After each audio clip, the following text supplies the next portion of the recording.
A weather impact alert.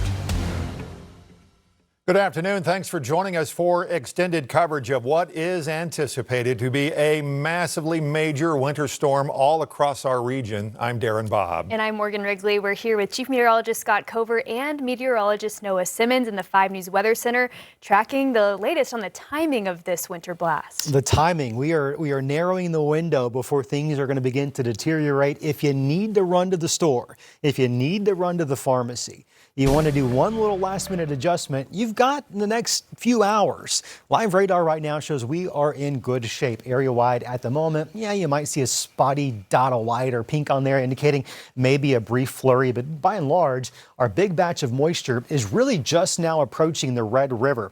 In the Dallas-Fort Worth area, this is predominantly rain at the moment, but as that precipitation shield moves further towards the north, you can see it in real time encountering that cold air, and it's beginning to transition to a wintry mix. That process continues. Meanwhile, from the north, more and more cold air will begin dipping towards the south, and that's going to convert a lot of that over into a wintry mix here locally. What about a local timeline?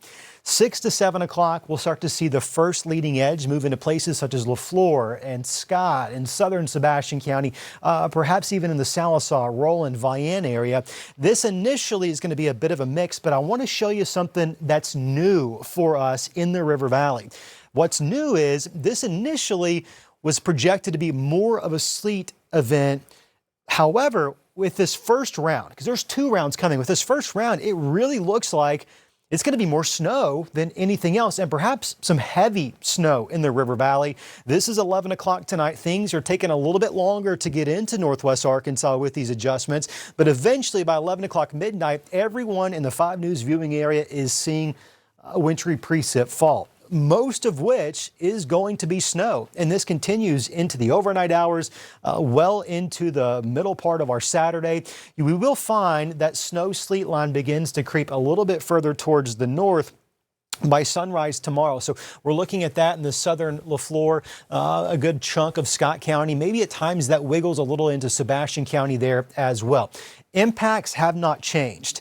While there are still some details that are kind of shifting from time to time, it doesn't matter at this point whether we get 8 inches or 12 inches or 14 inches or half of it sleet, half of it snow.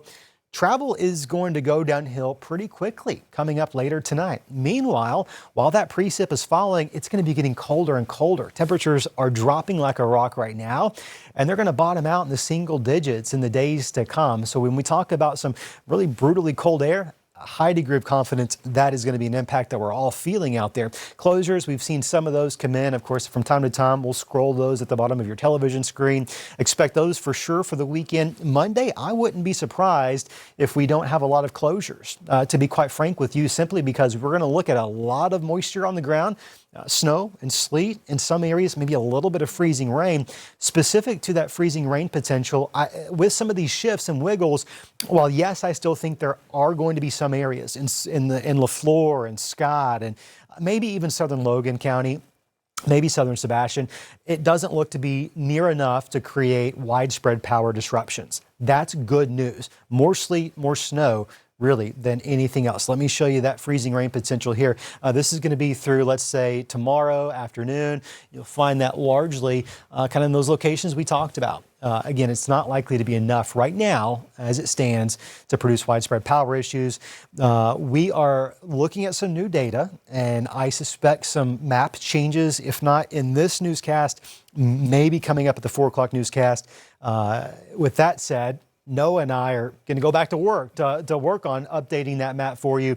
Again, while map changes are likely, impact changes are not. All right, Scott, thanks. Yeah, I'm not surprised there's going to be changes as this thing comes through. The 5 News weather team will be with you throughout this entire winter.